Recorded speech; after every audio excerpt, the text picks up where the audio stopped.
Hey there, you're listening to the Pursue Your Spark podcast. My name is Heike Yates, and on this show we talk about how to unlock your potential in your fitness lifestyle with tips, strategies, and interviews to help you create the life you love. Well, hello there, and welcome to the Pursue Your Spark podcast, episode number 38. I'm your host, Heike Yates, and in today's episode, we're talking all about intermittent fasting. During our recent 6-week lean-out challenge with intermittent fasting, we had so many questions about intermittent fasting that I thought it was the perfect time to dedicate a podcast to intermittent fasting and answer all these questions. Some questions were, how many days or hours should you fast? What exactly are the benefits of intermittent fasting? Can and should anyone fast? But do you work out during your fast? When do you work out? If you do work out during intermittent fasting. So lots and lots of questions. I did my own experience with intermittent fasting in 2018. I had surgery that year, an injury, and I'm in menopause. And the weight just kept piling on, and I was basically stuck 10 pounds over my normal weight. And my usual meals of 6 meals a day, meaning 3 snacks and 3 regular meals, staying within my calorie allotment for the day, did not put a dent in the scale whatsoever. And you may feel how you feel about the scale, but it's a very good way of measuring where your weight is. So I thought, why not give intermittent fasting a try? It is so popular. Everybody's doing it, it seems like. And I wanted to see if it really did what I heard people telling me it did. So for 60 days, I had my 2 short windows of 5 to 6 hours plus sleeping time. I ate 3 meals, no snacks, and I drank lots of water. So what you need to know before you dive into intermittent fasting is one of the things that were very clear from the beginning. At first you will feel tired and lackluster, but that actually stops after a few days. And then you start really feeling more energized and focused. Secondly, you have to be willing to be hungry. Your stomach will growl at the times when it's used to know or used to be fed and it knows food is coming its way. So you have to be willing, listening to a growling stomach, thinking, ooh, I want to go to the fridge. I'm going to have a yogurt like I always do at 3 o'clock in the afternoon. And no, you have to be willing to be hungry. You also, number 3, have to tell your family that you will be grumpy at times. So they're forewarned. But once you get over the first initial grumpiness, you feel great. I sure did. So if you want to know more about intermittent fasting and how it works with your lifestyle, and if it's something that you love to try, then today's episode is for you. So we're talking about what is intermittent fasting, fasting versus grazing for weight loss, the benefits of intermittent fasting, people who should not fast, and key points to remember during intermittent fasting. So if that sounds great, then let's dive into today's podcast, The Beginner's Guide to Intermittent Fasting in Midlife. What is intermittent fasting? Intermittent fasting is also called time-restricted feeding. This is the practice of eating food within a certain restricted period of time on a daily basis. One of the most common approaches you will hear about or read about for intermittent fasting include the 16-hour fast period followed by an 8-hour feeding period. For example, you eat meals between 10 a.m. and 6 p.m. and you will fast between 7 p.m. and 10 a.m. Sounds pretty doable. But this is not the only one of the intermittent fasting approaches. There's a whole bunch that are super popular at the moment. So we have, for instance, alternate day fasting. That is 36 hours of fasting and 12 hours of feeding or eating. During this fast, you eat every other day, and you are allowed to eat anything during your feeding period. Some have restrictions of what you eat, but the alternating day fast lets you eat whatever you want. Another one is meal skipping. You skip meals once or twice a week, and here you are encouraged to eat unprocessed foods, so no junk food. This may not necessarily lead to weight loss if that is your goal. Then we have the eat, stop, eat. And this one, you have 24 hours of fasting, 1 to 2 times per week. The rest of the time, you eat like you usually do. Then we have lean gains, and that's the one I mentioned earlier, the 16-hour fast and the 8-hour feed. So here again, you're encouraged to eat foods high in protein, cycle carbohydrates, and exercise in a fasted state. So foods high in protein, cycle carbohydrates, that means you have sometimes more and sometimes less carbohydrates stored during the cycle of lean gains, and then you exercise in a fasted state. Then you have the warrior diet, a 20-hour fast of 4-hour feed. Here it's recommended that you eat small amounts of specifically recommended foods during your fast and then feed in the other 4 hours. That sounds a little too extreme for my taste, but it is out there. Then there's something called an extended fast. I consider extended fasting anything over 48 hours. It is very common for many people to do 3, 5, or 7 days of fasting if they are experienced fasters.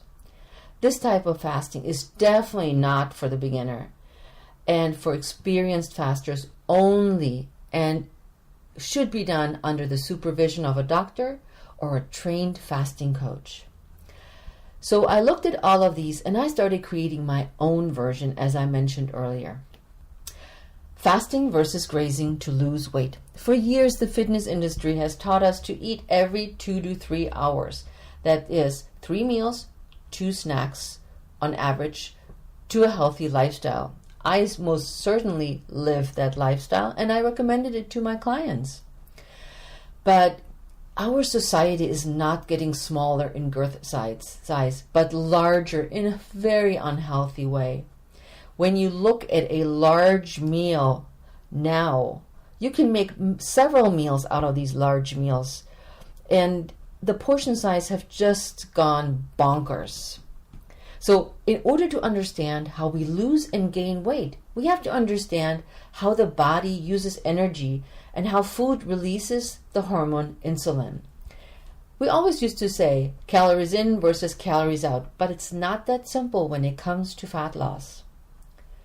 Different foods stimulate different amounts of insulin that is released, except for pure fat, which causes no insulin release at all. It's interesting to note that insulin can sense when you eat carbohydrates or protein. Refined foods, particular carbohydrates like a bagel for instance, cause the highest release of insulin, creating what's called an insulin spike. In order to lose weight, the equation for fat loss equals calories in minus calories out is not always true. Suppose that your weight is stable and you eat 2,000 calories and burn 2,000. But what if you want to lose weight? You hope that if you reduce dietary calories to 1,500, and body fat will provide the other 500, over time you lose body fat. That's the hopes. But that's exactly what does not happen. So here's what happens. The body can get energy from 2 different places.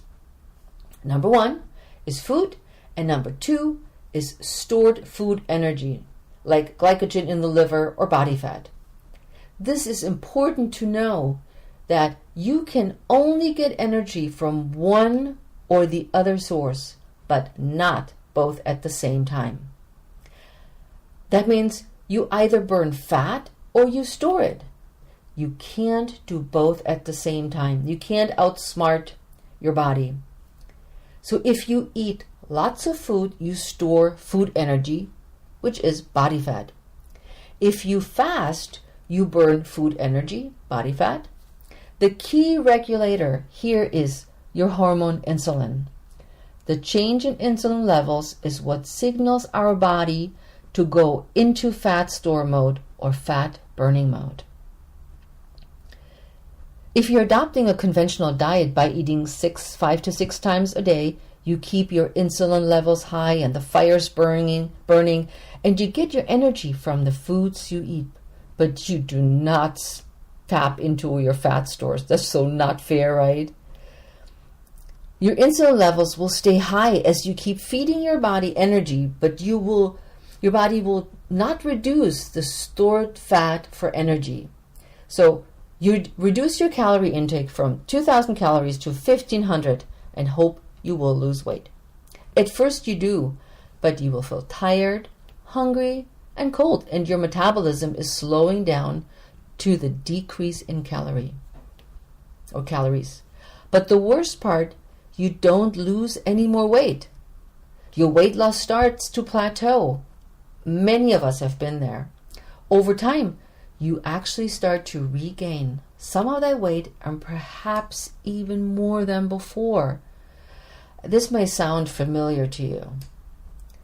So the key to successful long-term weight loss is not reducing calories. Insulin is regulating whether your body is burning food for energy or store food as body fat. If you're burning food, then you're not burning fat. As simple as that. The key to accessing your body fat stores is to reduce insulin levels. So you must let your body go into a fasted state, also known as ketosis. Now that was very interesting, I think, to many of you, because all we know, calories in versus calories out, but then you gain the weight back, and it's that vicious cycle of frustration. So intermittent fasting definitely has an advantage. Now let's talk about the benefits of intermittent fasting. There's so many benefits of intermittent fasting, but you may not experience all the first time around. Because fasting is like exercise. You start small and learn what works for your body and how your body responds. And remember, everybody is different and every body responds differently. Later, as you get more experience with fasting, you get better at doing it and enjoy the benefits. In general, it takes about 1 to 2 weeks of intermittent fasting before the body responds and your hunger reduces and you adopt your new eating schedule. Stick to smaller fasting windows at first and don't stress over it. And that's when I did my intermittent fasting experience.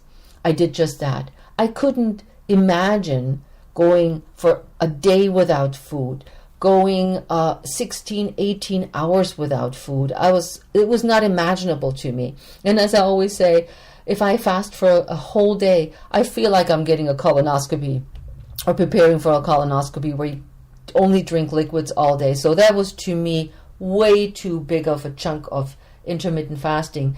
And by creating my 2 smaller windows, plus the sleep at night, I made a big dent in my weight loss and also my fat loss. Let's move on. Intermittent fasting improves relationship with your food. I'm sure many of us have eaten mindlessly and struggling with food cravings, and oftentimes I hear about the sugar cravings. And we talked about the sugar cravings in another podcast with Ashley Koff and how to curb those cravings. But for us today, fasting helps us realize that these cravings are sometimes just mental and emotional, and we can overcome those emotional and mental cravings by fasting. We appreciate the food that we eat during our meals so much more, and they taste so different if you really pay attention to it and not just keep feeding your mind and almost your mind. Now, let's move on to intermittent fasting reduces decision fatigue. You eat 2 to 3 meals per day, and this means you have a lot less to worry about where your next meal is coming from. As you pre-planned your meals, you're ready to go, and you know exactly what you're putting in your stomach, and the vending machine has no prayers on you.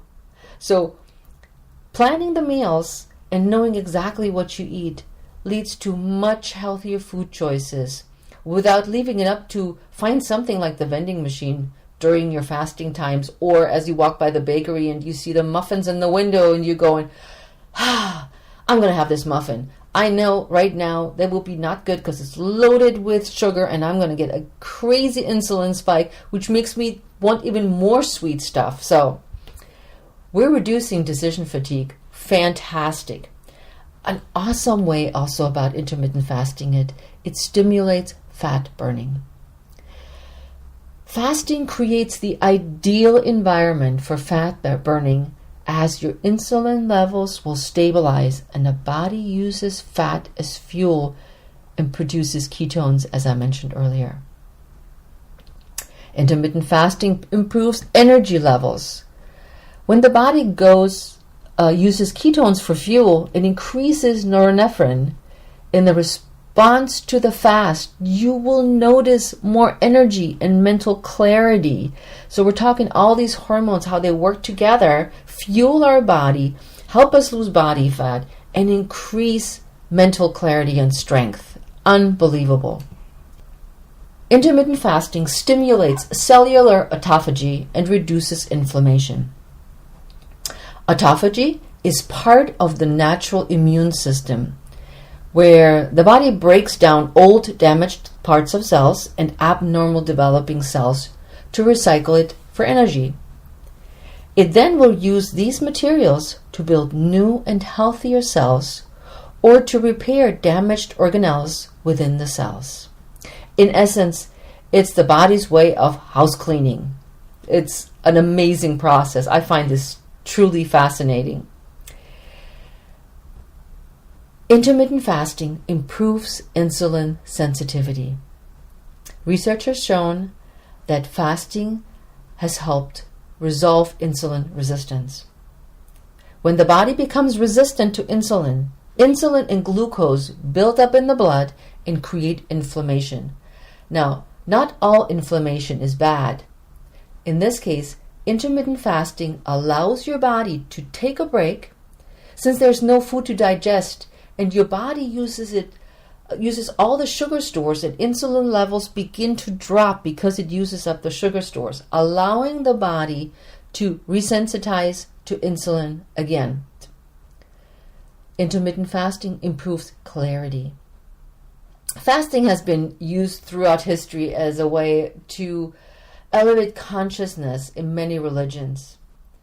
Additionally, fasting can help us tune out emotional urges and tune into our intuition, which not only helps us make better decisions in our life, but also with the foods we eat. So that's super important. Now on to who shouldn't fast. No, it is true that not everybody should go on a fast, and definitely, as I said earlier, on extended fasts, you need a fasting coach. So people who should not fast are people with disordered eating. People must heal physically, mentally, and emotionally from the eating disorder before beginning to fast, because it can make things a lot worse. So if somebody's having trouble with food, with a relationship to food, intermittent fasting is definitely a no-go. Secondly, women that are pregnant, especially in the second and third trimester where the baby is growing. Fasting is definitely not a good idea then.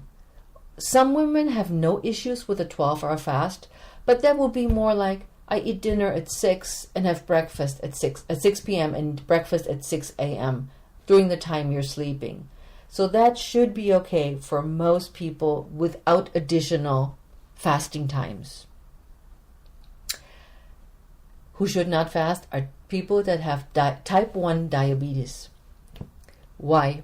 Because fasting can be dangerous for individuals who cannot produce insulin.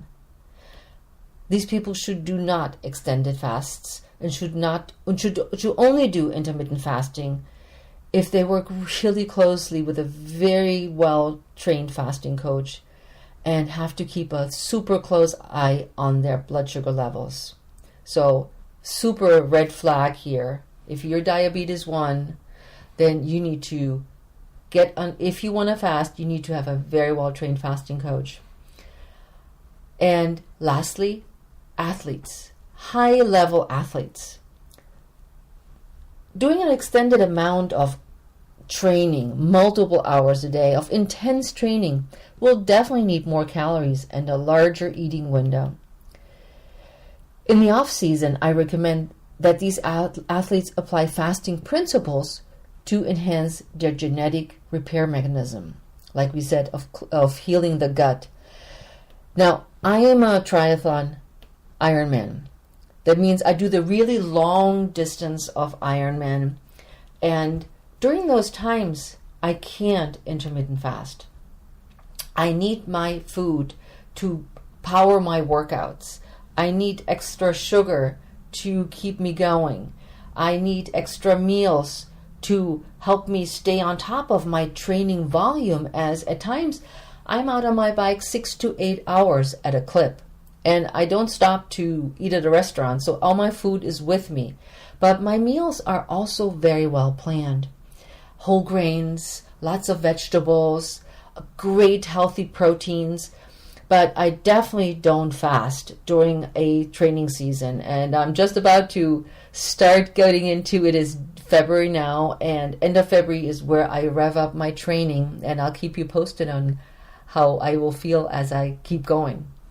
Which brings us to working out during intermittent fasting. I would recommend to take it easy the first few days on your new intermittent fasting protocol. Keep it simple. Go outside, go for walks, and get away from the fridge.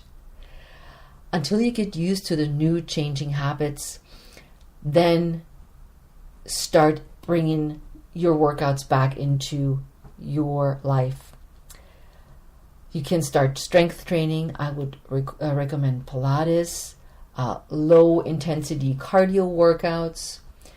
And I want you to know that we're starting another series or another session of the 4-week Lean Out program March 3rd.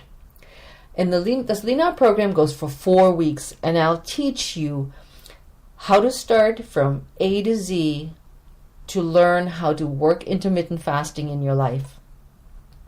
Where you will get exercises, that you will have access to videos for each week. You have a shopping list. You'll have specific guided exercises and things you do different for each week. Like we're talking about meal planning. We're talking about meal preparations. We're talking about traveling. How do you intermittent fast when traveling? And lots more in the course.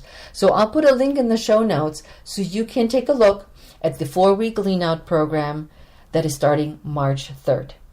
So let's move on to the key points during intermittent fasting.